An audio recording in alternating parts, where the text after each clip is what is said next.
সর্বপ্রথম কাজ সেটা হলো নিজেকে নিয়ে ফিকির করবেন, অন্যের ফিকির বাদ দিবেন। কি বললাম ভাই? নিজেকে নিয়ে ফিকির করবেন, অন্যের ফিকির আপাতত বাদ দিবেন। আজকে থেকে আগে ফিকির হবে কাকে নিয়ে?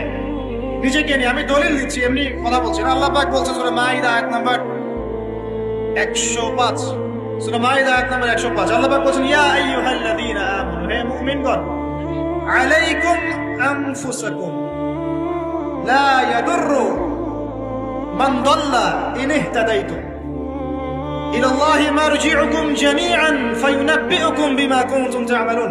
আল্লাহ পাক বলেন হে মুমিনগণ, হে তোমরা যারা ঈমান এনেছো, আলাইকুম আনফুসাকুম, আগে তোমরা নিজেরা নিজেদের নফসের খবর নাও। কি বলেন আল্লাহ পাক? নিজেরা নিজেদের নফসের খবর নাও। লা ইয়াদুররু মান দাল্লা ইন ইহতাদাইতুম, কেউ যদি পথভ্রষ্ট হয়ে যায় এতে তোমার কোনো ক্ষতি নাই, আগে নিজের খবর নাও, নিজের নফসের